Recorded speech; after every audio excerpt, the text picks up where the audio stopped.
जय हिंद साथियों, Rouse academy के ऑफिशियल यूट्यूब चैनल पे आपका एक बार फिर से स्वागत है। मैं जय ओझा लेकर के आया हूं एक और शानदार करंट अफेयर की क्लास आप सभी के लिए, जहां पे हम बात करेंगे केवल और केवल एग्जाम ओरिएंटेड न्यूज की। तो चलिए शुरुआत करते हैं, देखते हैं हमारा पहला सवाल क्या है, क्योंकि एमसीक्यूज के जरिए मैं आप लोगों को सारे के सारे सवाल करवाऊंगा, सारे के सारे टॉपिक कवर कराऊंगा। लेकिन देखते हैं हमारा आज का विचार क्या कहता है। आत्मविश्वास सफलता की कुंजी है और आत्मसम्मान वह नींव है जिस पर आत्मविश्वास खड़ा होता है। देखो बच्चों, सेल्फ कॉन्फिडेंस किसी भी एग्जाम में अगर आपके पास है तो आप उस एग्जाम को फोड़ दोगे। कोई भी समस्याएं आ जाए, सिर्फ इतना काफी है, अरे मैं हूं ना, मैं कर लूंगा। खुद पे भरोसा होना बेहद जरूरी है। और याद रखना, आत्मसम्मान और खुद का सम्मान तो उससे भी ज्यादा ऊपर है। अगर आप खुद का सम्मान करोगे तो जाहिर सी बात है आप अपने लिए कोशिश करोगे, आप अपने लिए रास्ता निकालोगे, क्योंकि आप खुद का सम्मान करोगे तो ही पूरी दुनिया आपका सम्मान करेगी। तो चलिए दोस्तों, देखते हैं आज आपका पहला टॉपिक क्या है। The present size of BRICS contingent reserve arrangement is. BRICS आकस्मिक आरक्षित व्यवस्था का वर्तमान आकार कितना है। अभी देखिए ये न्यूज क्या है और हम क्यों बात कर रहे हैं। अभी आप लोगों ने हाल ही में देखा कि भारत ने 1 जनवरी को 2026 भारत ने क्या किया, ब्रिक्स की अध्यक्षता ली है। भारत ने ब्रिक्स की क्या ली है, ब्रिक्स की क्या ली है भाई साहब, चेयरमैनशिप यानी कि अध्यक्षता ब्रिक्स की भारत ने लिया है। अभी देखिए भारत ने लिया है तो जाहिर सी बात है अभी ब्रिक्स बहुत ज्यादा न्यूज में रहेगा, बहुत ज्यादा चर्चा में रहेगा, तो इससे सवाल बनने के चांसेस हैं। अब ये ज्यादा न्यूज इसलिए भी है क्योंकि वेनेजुएला पे अटैक कर दिया है अभी यूएस ने, और जो वहां के राष्ट्रपति है निकोलस मदुरो को लेकर के गिरफ्तार करके उनकी वाइफ के साथ यूएस में लेके चले गए हैं डोनाल्ड ट्रंप साहब। और अभी सबकी उम्मीदें टिकी हुई है ब्रिक्स पर कि ब्रिक्स क्या दिखाता है अपना जलवा, या ब्रिक्स क्या इस तरीके के डिसीजन लेता है। क्योंकि ब्रिक्स में कौन है, रशिया और चाइना, और रशिया और चाइना दोनों ही वेनेजुएला के सपोर्टर्स हैं, यानी कि बेस्ट फ्रेंड आप कह सकते हो। इनफैक्ट चाइना का तो 60 से 70% पूरा कच्चा तेल ही वहां से आता है, और दोनों ही ब्रिक्स के मेंबर हैं। और अभी रशिया और चाइना डेफिनेटली यहाँ पे जोर डाल रहे हैं इंडिया के ऊपर कि भैया एज ए चेयरमैन आपको एक्शन लेना चाहिए, क्योंकि आप लोगों ने क्या बोला था, हम ब्रिक्स ने क्या बोला था कि हम लोग ग्लोबल साउथ की आवाज बनेंगे, ऐसे कमजोर देशों की आवाज बनेंगे। अरे यार वेनेजुएला को दबाया जा रहा है, आप आवाज बनो। और भारत इसका चेयरमैन है, तो डेफिनेटली ये काफी ज्यादा न्यूज में आजकल बना हुआ है। लेकिन इंपॉर्टेंट पॉइंट ये है जो कि हमें ब्रिक्स के से रिलेटेड पढ़ना है कि अभी ब्रिक्स में कुछ चेंजेस किए जाने के आसार नजर आ रहे हैं, डिस्कशन डिबेट चल रही है। और उस चेंज में सबसे इंपॉर्टेंट जो चेंज आता है कंटिजेंट रिजर्व अरेंजमेंट, यानी इसको हम लोग CRA कहते हैं, यानी कि आकस्मिक आरक्षित व्यवस्था के रूप में जानते हैं। अब ये व्यवस्था क्या है आप सभी को पता है, ठीक है, ब्रिक्स की बात कर रहे हैं, ठीक है। तो ब्रिक्स कब बनाया गया था, 2009 में बनाया गया था। 2014 में ब्रिक्स ने एक डिसीजन लिया था न्यू डेवलपमेंट बैंक बना करके, न्यू डेवलपमेंट बैंक बना करके, क्लियर पॉइंट, ये ब्रिक्स बैंक के नाम से भी हम जानते हैं। और 2014 में ही, ठीक है, एक और डिसीजन लिया गया था, और वो डिसीजन क्या था कि हम क्या बनाएंगे, कंटिजेंट रिजर्व अरेंजमेंट बनाएंगे, यानी कि आकस्मिक आरक्षित व्यवस्था बनाएंगे। इसका क्या मतलब होता है कि हम 100 बिलियन डॉलर रखेंगे, कितना, 100 बिलियन, हम लोग 100 बिलियन डॉलर रखेंगे रिजर्व में, क्लियर पॉइंट, ये डिसाइड किया गया था। और इस 100 बिलियन डॉलर का इस्तेमाल हम लोग क्यों करेंगे और किसके साथ करेंगे, तो याद रखना हम लोग जो 10 मेंबर्स हैं अपने, 10 मेंबर्स हैं हमारे, इन मेंबर्स को बचाने के लिए करेंगे। इन 10 मेंबर्स में अगर कोई ऐसी स्थिति आ जाती है, कोई ऐसे नेगेटिव पॉइंट आ जाता है, या वो देश डूबने लग जाता है, भुखमरी की स्थिति आ जाती है, या उसका एक्सपोर्ट इंपोर्ट घाटे में चल रहा है, तो हम इस 100 बिलियन डॉलर का इस्तेमाल करेंगे क्या करने के लिए, इन 10 मेंबर्स में से अगर कोई डूब रहा है तो उसको बचाने के लिए। इसे ही हम लोग क्या कहते हैं, कंटिजेंट रिजर्व अरेंजमेंट। और 2015 में इसको शुरू कर दिया गया था, ऑफिशियली इसको स्टार्ट कर दिया गया था। ये बात आप लोग याद रखना, क्लियर पॉइंट, स्टार्ट कर दिया गया था ऑफिशियली। अब ये लंबे समय से इतना ही चल रहा है 100 बिलियन डॉलर का। तो इसमें चेंजेस के अभी बातचीत चल रही है अभी कि इसमें कितना चेंज किया जाए, क्योंकि पहले जब इसको किया गया था ना, तब मेंबर 5 हुआ करते थे। ब्रिक्स हुआ करता, ब्रिक्स जो 5 मेंबर से ही बनता है। और ब्रिक्स में आप देखोगे कि ब्राजील आपका दिखाई देगा, ठीक है, एक आपका ब्राजील दिखाई देगा, एक आपका रशिया दिखाई देगा, आई से इंडिया दिखाई देगा, सी से चाइना दिखाई देगा, और एस से साउथ अफ्रीका दिखाई देगा। तो ये 5 ही मेंबर थे ना, तो 100 बिलियन वॉज इनफ। बट अभी 5 की जगह 10 मेंबर हो चुके हैं। इजिप्ट हो चुका है, इथियोपिया हो चुका है, ईरान हो चुका है, ऐसे आपके टोटल 10 मेंबर हो चुके हैं। तो 10 मेंबर्स के हिसाब से 100 बिलियन थोड़ा कम है। रिजर्व इतना होना चाहिए कि 10 के 10 मेंबर को संभाला जा सके। तो इसको बढ़ाने की अभी बात चल रही है, ठीक है। तो अभी देखते हैं कितना चल रहा है, और इंडिया इसकी अध्यक्षता कर रहा है, तो डेफिनेटली जो भी फाइनल डिसीजन लिया जाएगा इंडिया के द्वारा ही लिया जाएगा। क्लियर पॉइंट बच्चों। तो अभी आप सबसे पहले एक और चीज देख लें कि जो 100 बिलियन की बात कर रहे हैं, 100 बिलियन की हम बात कर रहे हैं, इस 100 बिलियन में कंट्रीब्यूशन किस किस का होता है। तो सबसे बड़ा तो आप देखोगे, ठीक है, कंट्रीब्यूशन चाइना का है। कितना? 41%। चाइना का कितना है? 41% कंट्रीब्यूशन, यानी कि ये 41%, 100 बिलियन का, यानी कि 41 बिलियन कौन देता है? चाइना देता है। उसके बाद ब्राजील, इंडिया और रशिया 18-18% देते हैं। और साउथ अफ्रीका, पता ही यार इतना डेवलप नेशन नहीं है वहां पे, तो वो 5% का कंट्रीब्यूशन करता है। यानी कि ओवरऑल 100 बिलियन का पैसा इकट्ठा किया जाता है इन 5 मेंबर्स के द्वारा। तो अभी जो 10 मेंबर आए हैं, 5 और नए मेंबर आए हैं, और एक अभी इंडोनेशिया हो सकता है कि आ ही जाए, क्योंकि अभी वो परमानेंट पार्टनर नहीं है, यानी कि प्योर टाइम पार्टनर तो नहीं है, लेकिन हाँ पार्टनर तो वो है, ऐसी बात नहीं है ना। मतलब उसको डायलॉग में बुलाया जाता है, मीटिंग में बुलाया जाता है, और भी काम किए जाते हैं। ठीक है बच्चों, तो अभी देखते हैं भारत क्या करता है। बट फिलहाल उसका यूएसडी डॉलर कितना है? 100 बिलियन का तो है। क्या है 100 बिलियन का? CRA, CRA यानी कि कंटिजेंट रिजर्व अरेंजमेंट। क्लियर बच्चों। चलिए आगे देखते हैं।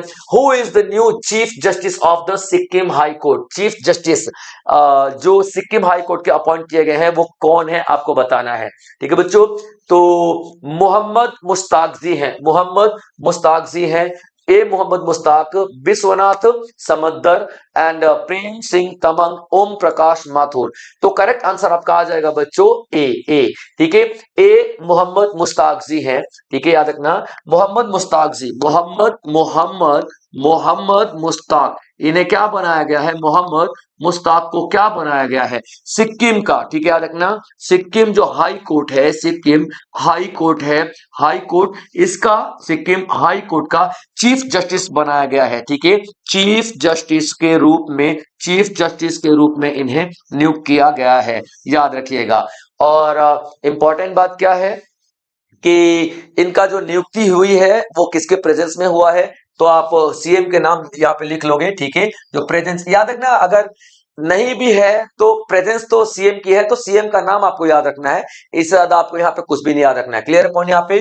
तो जो सीएम है वो कौन है? ठीक है, प्रेम सिंह तमांग। क्या नाम है इनका? प्रेम सिंह, प्रेम सिंह तमांग, प्रेम सिंह तमांग। क्लियर पॉइंट बच्चे यहाँ पे। चलिए अब बात कर लेते हैं कि जो चीफ जस्टिस होते हैं, ठीक है, इनको कैसे अपॉइंट किया जाए, मतलब इनकी सिलेक्शन कैसे होती है। तो इनकी जो सिलेक्शन होती है, हमारे आर्टिकल दे रखा है संविधान में, आर्टिकल दे रखा है संविधान में 217 के अंतर्गत इनकी इलेक्शन की जाती है। अब यहाँ पे कॉलेजियम सिस्टम होता है, अब यहाँ पे एक कॉलेजियम सिस्टम होता है, और वो कॉलेजियम सिस्टम के द्वारा ही इनका इलेक्शन होता है कि कौन बनेगा। अब इसमें 3 मेंबर होते हैं। कितने? 3 मेंबर होते हैं, और 3 मेंबर में आप देखना, एक जो होता है ना, चीफ जस्टिस ऑफ इंडिया होता है, चीफ जस्टिस ऑफ इंडिया होता है, यानी कि इस लिहाज से अभी कौन होगा यहाँ पे, इस लिहाज से कौन होगा? सीजेआई कौन है? ठीक है, तो सूर्यकांत त्रिपाठी जी हैं, सूर्यकांत, सूर्यकांत त्रिपाठी जी हैं, सूर्यकांत त्रिपाठी जी हैं। Clear point. तो 3 मेंबर का एक टीम बनाई जाती है, जिनको हम लोग कॉलेजियम सिस्टम के नाम से जानते हैं, जिनको हम लोग कॉलेजियम सिस्टम के नाम से जानते हैं। और ये जो कॉलेजियम सिस्टम है ना बच्चों, ठीक है, यही डिसाइड करेगा कि किनको चीफ जस्टिस बनाया जाएगा। और यहाँ पे आर्टिकल 217 डिसाइड करता है, बताता है कि हाँ भैया एक चीफ जस्टिस होना जरूरी है, अनिवार्य है, और उनकी पूरी की पूरी सिलेक्शन जो है बताई जाती है 217 आर्टिकल में। तो अभी सिक्किम हाई कोर्ट के चीफ जस्टिस मोहम्मद मुश्ताक जी को चुना गया है। ठीक है बच्चों। चलिए आगे देखते हैं। What is the scientific name of the eastern imperial eagle recently recorded at Mudumalai tiger reserve. Mudumalai tiger reserve, clear point देखिए, मधुमलाई टाइगर रिजर्व में अभी यहाँ पे आप देखोगे कि एक यहाँ पे दिखाई दे रही है वल्चर, ईगल दिखाई दे रहे हैं, ईगल, क्लियर पॉइंट। इनका नाम क्या है? ईस्टर्न, क्या नाम है इनका? ईस्टर्न, ठीक है बच्चों, eastern imperial, eastern imperial, eastern imperial, eastern imperial eagle, clear point बच्चों, ईगल। ये जो ईस्टर्न इंपीरियल ईगल है ना, ये भारत में नहीं मिलता है, यानी कि भारत में वैसे नहीं मिलता है, लेकिन ये आते हैं मौसम देख के। ये एक माइग्रेटरी बर्ड है, ये एक माइग्रेटरी बर्ड है, यानी कि मौसम अगर अनुकूल होता है भारत में तो ये उड़ के आ जाते हैं। तो ये हमारे देश में नहीं दिखाई देते हैं, ठीक है, लेकिन अभी एक दिखा है, यानी कि पहली बार एक दिखा है, याद रखना, पहली बार एक दिखा है। और कहां पे दिखा है? तो वेस्टर्न घाट में, ठीक है, कहां पे दिखा है? तो वेस्टर्न, वेस्टर्न घाट में, वेस्टर्न घाट में दिखा है, ठीक है। और वेस्टर्न घाट में कहां पे दिखा भाई साहब? तो नीलगिरी, नीलगिरी, ठीक है, नीलगिरी, ठीक है, कहां पे दिखा है? तो नीलगिरी, क्लियर पॉइंट, यहाँ पे नीलगिरीज में दिखा है, नीलगिरीज की जो पहाड़ियां है ना वहां पे। और यहाँ पे जो टाइगर रिजर्व है जिसका नाम क्या है? मधुमलाई टाइगर रिजर्व, क्या नाम है? मधुमलाई, मधुमलाई, ठीक है, बाघ रिजर्व या फिर टाइगर रिजर्व में इसको देखा गया है, ठीक है बच्चों, टाइगर रिजर्व में। अब इसका क्या मतलब है? इसका मतलब ये है कि ये भारत का जो वातावरण है बहुत अनुकूल हो रहा है। एक प्लस पॉइंट, एक पॉजिटिव पॉइंट है कि विदेश से जो पक्षी हमारे यहाँ पे आ रहे हैं, इसका मतलब यह है कि भारत का जो वातावरण है बहुत ज्यादा अनुकूल हो रहा है, पॉजिटिव हो रहा है इस तरीके के पक्षियों के लिए। तभी तो पक्षी यहाँ पे आ रहे हैं, तभी तो पक्षी यहाँ पे सर्वाइव कर रहे हैं और नई नई प्रजाति यहाँ पे देखने के लिए मिल रही है। तो मधुमलाई टाइगर रिजर्व में हाल ही में दर्ज किए गए नए ईस्टर्न इंपीरियल ईगल का वैज्ञानिक नाम बताना है आपको, तो आप देखना, ठीक है, अकीला क्राइसेटोस, अकीला क्राइसेटोस, अकीला निपालेंसिस और अकीला हेलियाका और हालियाटस और हालियाटस ल्यूकोराइफस। तो करेक्ट आंसर क्या हो जाएगा बच्चों? अकीला, अकीला हेलियाका, अकीला हेलियाका इसका क्या हो जाएगा? नाम हो जाएगा अकीला, क्लियर पॉइंट बच्चों, अकीला हेलियाका, अकीला हेलियाका, अकीला हेलियाका साइंटिफिक नाम है, वैज्ञानिक नाम है। और इस ईगल का और जनरली हम लोग क्या बोलते हैं इस ईगल को? तो ईस्टर्न इंपीरियल ईगल के नाम से जानते हैं और इसका वैज्ञानिक नाम आपके सामने है अकीला हेलियाका, ठीक है बच्चों। चलिए आगे देखते हैं, अगला सवाल क्या है आपका? Who will release the 41 new books on Indian classical language? अभी देखिए, भारत की शास्त्रीय भाषाओं पर 41 नई पुस्तकों का विमोचन कौन करेगा? अभी देखिए, भारत की जो क्लासिकल लैंग्वेजेस है, ठीक है, याद रखना, भारत की कितनी क्लासिकल लैंग्वेज हैं, भारत की कितनी शास्त्रीय भाषाएं हैं या फिर क्लासिकल लैंग्वेजेस हैं, हम उनकी बात कर रहे हैं, ठीक है, क्लासिकल लैंग्वेजेस हैं। तो बच्चों देखोगे 11 हैं, ठीक है, 11 क्लासिकल लैंग्वेजेस हैं भारत की, क्लियर बच्चों, याद रखना। और इन्हीं क्लासिकल लैंग्वेजेस में से आप देखना तेलुगु, क्या इसमें आप देखना तेलुगु, ठीक है, मलयालम, मलयालम, ठीक है बच्चों, याद रखना, तेलुगु हो जाएगा, मलयालम हो गया, कन्नड़ हो गया, ठीक है, कन्नड़ हो गया, और उड़िया हो गया, और उड़िया हो गया, उड़िया हो गया। इन सब में आप देखोगे ये चार भाषाएं जो है ना, सारी भाषाओं में, इन चार भाषाओं में कितनी 41 पुस्तकें, कितनी 41 पुस्तकें लॉन्च की जा रही हैं, ताकि हमारी भाषाओं को, ताकि इन सारी भाषाओं में जो हमारी संस्कृति को दिखाई जा सके, हमारे कल्चर को दिखाया जा सके, हमारी विरासत को दिखाया जा सके। तो कितनी 41 पुस्तकें यहाँ पे लॉन्च की जा रही हैं। और कौन कर रहा है? धर्मेंद्र प्रधान सर कर रहे हैं, ठीक है, धर्मेंद्र प्रधान सर, धर्मेंद्र प्रधान सर यहाँ पे करेंगे। धर्मेंद्र प्रधान कौन है? भारत के एजुकेशन मिनिस्टर है, ठीक है बच्चों, भारत के एजुकेशन मिनिस्टर है, क्लियर पॉइंट यहाँ पे याद रखना, भारत के एजुकेशन मिनिस्टर है। तो ये पहली बार ऐसा हो रहा है कि हमारे शास्त्रीय जो भाषाएं हैं यहाँ पे, जो हमारी लैंग्वेजेस है, क्लासिकल लैंग्वेजेस, उनमें 41 किताबें लॉन्च की जा रही हैं हमारी जो विरासत को आगे बढ़ाने के लिए। और ये हमारी एंशिएंट टेक्स्ट जो होंगी ना, एंशिएंट टेक्स्ट जो होंगी, एंशिएंट टेक्स्ट का मतलब जो हमारी प्राचीन पुस्तकें हैं, ठीक है, जो हमारे जो प्राचीन पुस्तकें हैं, ठीक है, ग्रंथ हैं, पुस्तकें हैं, हमारी जो प्राचीन धरोहरें हैं, हमारी जो प्राचीन धरोहरें हैं, तो इन सब के ऊपर ये 41 किताबें होंगी। तो आपसे सवाल पूछा जा सकता है कि कितनी किताबें लॉन्च की जा रही हैं हमारे शास्त्रीय भाषाओं के ऊपर, हमारी क्लासिकल लैंग्वेजेस के ऊपर, या फिर क्लासिकल लैंग्वेजेस में तो 41 किताबें लॉन्च की जा रही हैं। कौन लॉन्च कर रहा है? तो धर्मेंद्र प्रधान लॉन्च कर रहे हैं। धर्मेंद्र प्रधान कौन है? तो धर्मेंद्र प्रधान हमारे एजुकेशन मिनिस्टर है। क्लियर पॉइंट यहाँ पे याद रखेगा। अब एक और चीज देखना कि इन किताबों को, ये तो चलिए तो लॉन्च कर रहे हैं, इन किताबों को लिखने का, इन किताबों को आगे बनाने की जिम्मेदारी किसकी सौंपी गई है? तो याद रख लेना, सेंट्रल इंस्टीट्यूट ऑफ, क्या नाम रखा गया है? कौन जिम्मेदारी निभाएगा? Central institute of Indian languages, ठीक है, Indian language, central institute of Indian language, ठीक है बच्चों, याद रख लेना। ये क्या करेगा? Central institute of Indian language, ये इन किताबों को बनाएगा, लिखेगा और ट्रांसलेट वगैरह करेगा, सब कुछ करेगा। लेकिन विमोचन यानी कि लॉन्च किसके द्वारा किया जाएगा? तो लॉन्च धर्मेंद्र प्रधान के द्वारा यहां पर किया जाएगा। क्लियर पॉइंट बच्चे यहाँ पे? तो इंपॉर्टेंट पॉइंट आप लोगों के सामने, आप लोग यहाँ पे नोट कर सकते हैं। Clear point? चलिए बच्चों अब देख लेते हैं, करेक्ट आंसर डी हो गया। Now next is the portable sea water desalination system. स्वदेश जिसको हम लोग कह रहे हैं, स्वदेश जिसको हम लोग कह रहे हैं। Clear point? स्वदेश स्वदेश स्वदेश स्वदेश स्वदेश, ठीक है, याद रख लेना। तो ये क्या बोल रहा है कि एक portable sea water desalination system है। So this has been developed by which organisation और लेबोरेटरी, यानी कि एक ऐसा सिस्टम जिसको हम एक जगह से दूसरी जगह पर लेके जा सकते हैं, पोर्टेबल है, ठीक है, याद रखना। ये दिखाई दे रहा है, ये पोर्टेबल, और इसमें समंदर का पानी, देखो समंदर दिखाई दे रहा है, पूरा समंदर, लेकिन इस मशीन के अंदर इस मशीन के अंदर अगर पानी डालोगे ना, तो ये पूरे पानी को क्या कर देगा? प्योर कर देगा, पूरे पानी का जो खारापन है वो खत्म कर देगा। और इसका नाम क्या है? स्वदेश है। इसका नाम क्या है? स्वदेश है। क्लियर पॉइंट यहाँ पे याद रखना। स्वदेश का मतलब क्या होता है? सी वाटर। स्वदेश का मतलब क्या होता है बच्चों? ठीक है, सी वाटर डिसैलिनेशन का मतलब क्या होता है?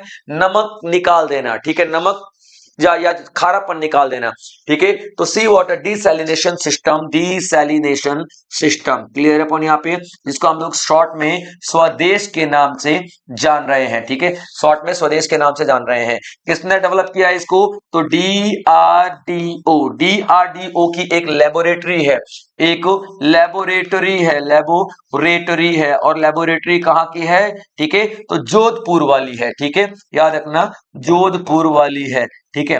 तो डीआरडीओ की जोधपुर लेबोरेटरी जो है, उसने इसको डेवलप किया है। क्लियर पॉइंट यहाँ पे याद रखना। तो करेक्ट आंसर आपका क्या हो जाएगा? इंस्टीट्यूट ऑफ टेक्नोलॉजी जोधपुर नहीं, भारत इलेक्ट्रॉनिक लिमिटेड नहीं, डिफेंस रिसर्च डेवलपमेंट लेबोरेटरी, ठीक है, ये तो है ही डिफेंस रिसर्च, यहाँ पे आप जोधपुर लिख लेना बच्चों, ठीक है, लेबोरेटरी तो है ही लेकिन जोधपुर वाली, ठीक है, क्योंकि बहुत सारी लेबोरेटरीज है ना, लो जोधपुर वाली जो लेबोरेटरी है ना, उसने यहाँ पर क्या किया है? ये बनाया है। अभी देखिए समुद्र में जो खारा पानी होता है ना, तो 1 लीटर में 35 ग्राम सैलिनेशन होता है, तकरीबन सैलिनेशन बोलते हैं, क्या बोलते हैं? 1 किलो में 35 ग्राम क्या होता है? 35 ग्राम सॉल्ट, यानी कि सॉल्ट होता है पर लीटर। तो पीने लायक जो पानी होता है ना, वो होता है 500 से नीचे होना चाहिए, यानी कि 50 ग्राम से नीचे होना चाहिए, कुछ इस तरीके से, ठीक है, याद रखना। तो ये 500, ठीक है, याद रखना, 500 नहीं 5, ठीक है, 5 जो ग्राम होगा ना सॉल्ट, 5 ग्राम सॉल्ट जो होगा ना, वो तकरीबन पीने लायक हो जाता है।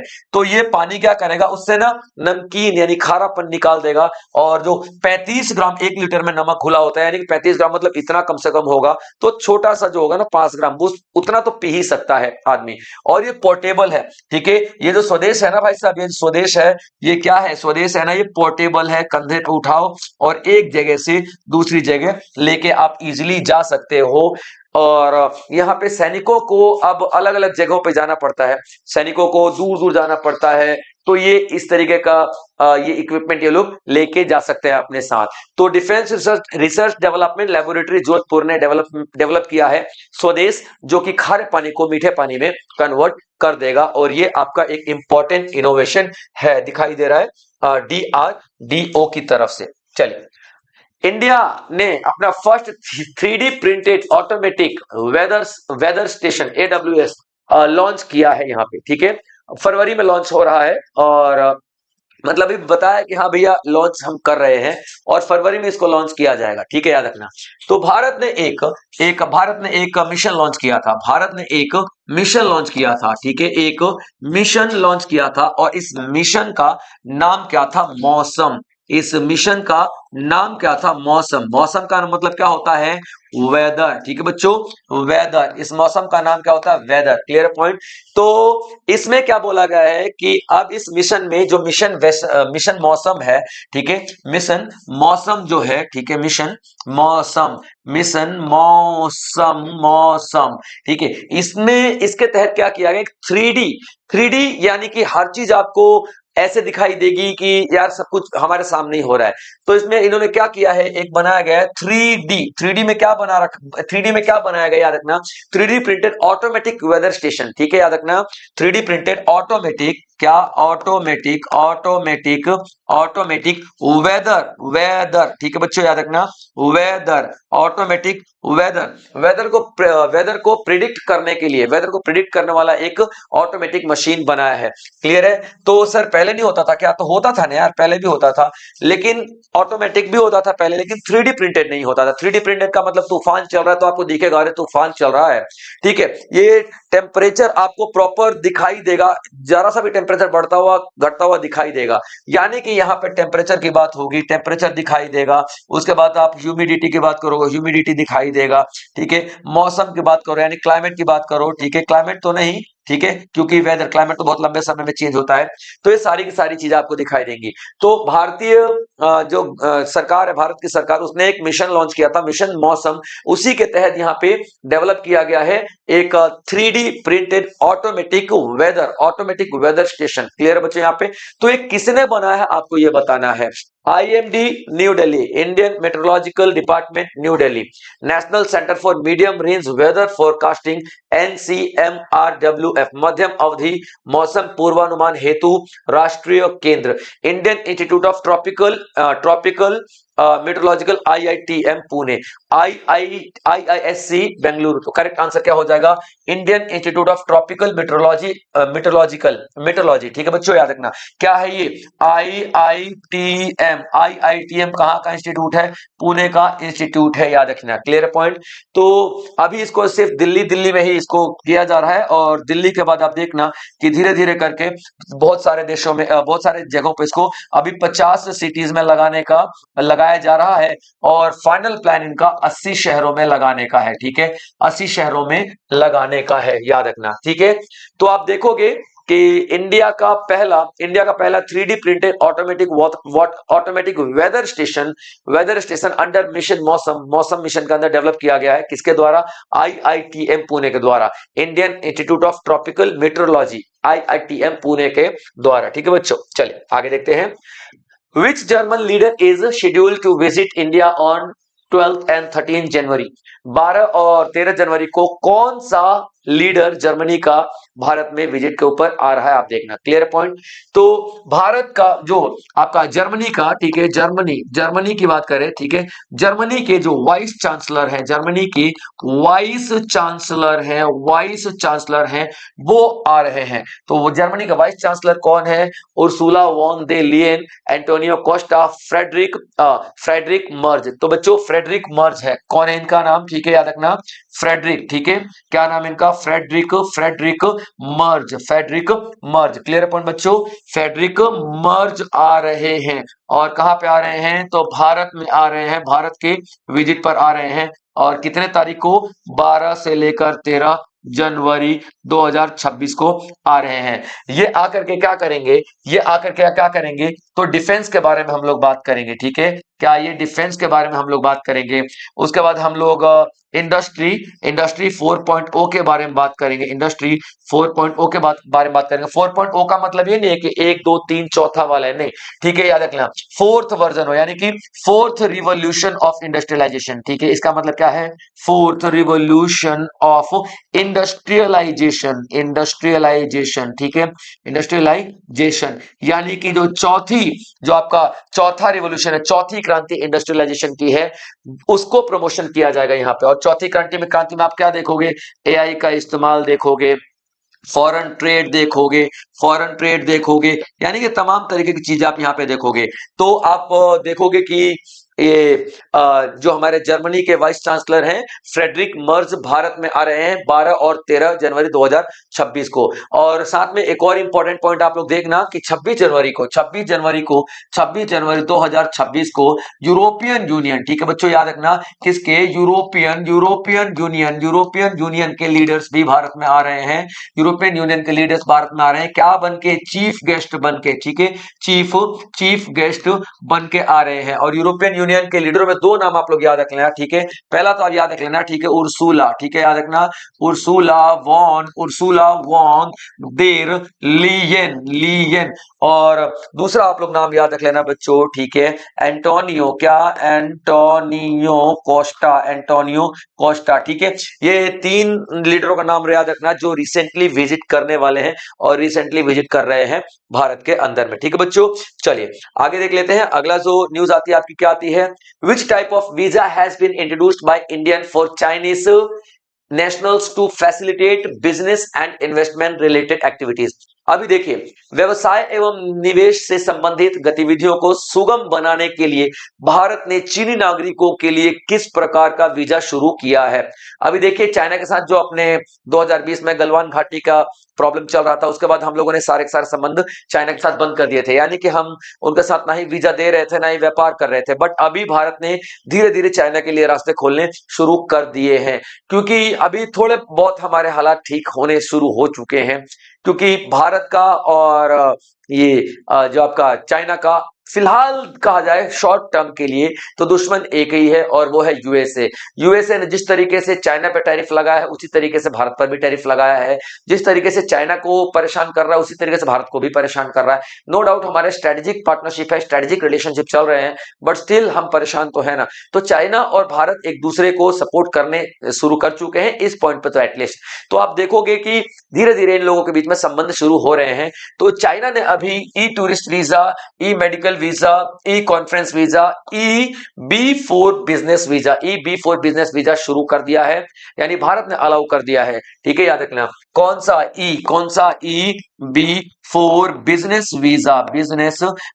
वीजा शुरू कर दिया है, ठीक है, किसने, भारत ने। किसने दिया, भारत ने किसको दिया, तो चाइना के, यानी कि चीन के नागरिकों को याद रख लेना, ठीक है।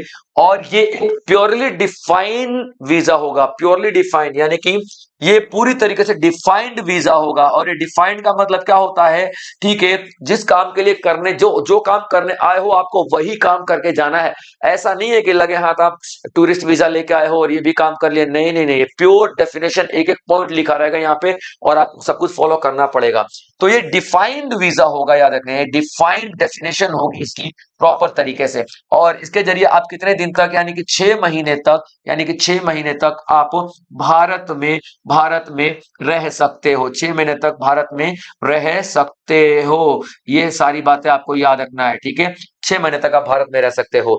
तो व्यवसाय एवं निवेश से संबंधित गतिविधियों को सुगम बनाने के लिए भारत ने चीन नागरिकों के लिए किस प्रकार का वीजा शुरू किया है, तो EB4 बिजनेस वीजा शुरू किया है। क्लियर बच्चे, यहाँ पे याद रखना। आगे देखते हैं, उत्तर प्रदेश की पहली dedicated Braille library for persons with visual impairment was inaugurated eight which place. अभी देखिए, दृष्टिबाधित व्यक्तियों के लिए उत्तर प्रदेश की पहली समर्पित ब्रेल लाइब्रेरी का उद्घाटन किस स्थान पर किया गया है। अभी देखिए, एक लाइब्रेरी बनाई गई है उत्तर प्रदेश के लखनऊ में, ठीक है, याद रखना, ये एक लाइब्रेरी बनाई गई है उत्तर प्रदेश में, उत्तर प्रदेश के लखनऊ में। क्लियर पॉइंट, उत्तर प्रदेश के कहां पे, तो उत्तर प्रदेश के लखनऊ में, ठीक है, एक लाइब्रेरी बनाई गई है। ठीक है बच्चों, याद रखना लखनऊ में एक लाइब्रेरी बनाई गई है और किसके निर्देश पे, तो योगी आदित्यनाथ, योगी आदित्यनाथ के निर्देशों पे बनाई गई है। तो वो कहाँ पे बनाई गई है आपको ये बताना है। ठीक है, बनारस हिंदू यूनिवर्सिटी वाराणसी, तो डेफिनेटली मैं लखनऊ पहले बता चुका हूं। Doctor Shakuntala Mishra national rehabilitation university, और यूनिवर्सिटी ऑफ प्रयागराज वो भी नहीं हो सकता भाई साहब। अलीगढ़ मुस्लिम यूनिवर्सिटी अलीगढ़ में वो भी नहीं हो सकता। तो करेक्ट आंसर क्या है, doctor Shakuntala Mishra, doctor Shakuntala Mishra national rehabilitation university. क्या नाम है इसका, doctor Shakuntala, doctor Shakuntala national national national rehabilitation. ठीक है, रिहेबिलिटेशन,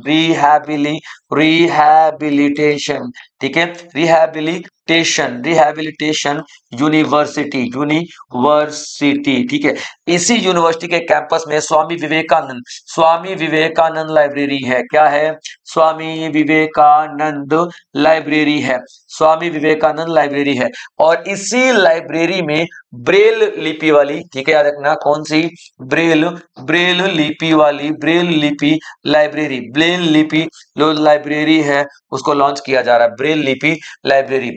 ठीक है, इसको न्यू एजुकेशन पॉलिसी जो है 2020 के हिसाब से किताबें डिजाइन की गई हैं और तकरीबन 4000 पुस्तकें यहाँ पर रखी गई हैं। और ब्रेल लिपि आपको अच्छी तरह से पता है, जो लोग देख नहीं सकते हैं उनके लिए जो लकड़ियों का एक जो उभरी हुई जो लिखावटें होती हैं, छू के ऐसे ऐसे ऐसे पढ़ा जाता है, तो वो उस तरीके की किताबें यहाँ पे रखी गई हैं और 4000 तकरीबन किताबें रखी गई हैं। और एक और चीज, 4 जनवरी को हम लोग क्या मनाते हैं, ठीक है, तो ब्रेल लिपि दिवस मनाते हैं। क्या, ब्रेल लिपि दिवस मनाते हैं। और ये दिन किसके लिए डेडिकेटेड होता है, तो ये दिन डेडिकेटेड होता है भाई साहब लुईस ब्रेल को। किसको, लुईस ब्रेल को, ठीक है याद रखना, लुईस ब्रेल को ये दिन डेडिकेटेड होता है, क्योंकि इन्होंने ब्रेल लिपि बनाई थी जिससे कि दृष्टिहीन दृष्टिबाधित लोग भी देख सकें और अच्छी तरह पढ़ाई कर सके। क्लियर है पॉइंट बच्चों, याद रखना। तो doctor Shakuntala Mishra national rehabilitation university के अंदर में एक लाइब्रेरी है, स्वामी विवेकानंद लाइब्रेरी, उसी में बनाया गया है। क्या बनाया गया है भाई साहब, तो दृष्टिबाधित व्यक्तियों के लिए उत्तर प्रदेश की पहली समर्पित ब्रेल लाइब्रेरी बनाया गया है। क्लियर है बच्चों यहाँ पे। तो ये आज का सेशन था, आई होप आप लोगों ने नोट्स बनाए होंगे, एंजॉय जरूर किए होंगे। इसी तरीके से और भी बेहतरीन सेशन मैं आप लोगों के लिए लेकर के आता रहूंगा और ताबड़तोड़ करंट अफेयर हम यहाँ पे करेंगे। तब तक के लिए आप लोग अपना ध्यान रखेंगे बच्चों। जय हिंद।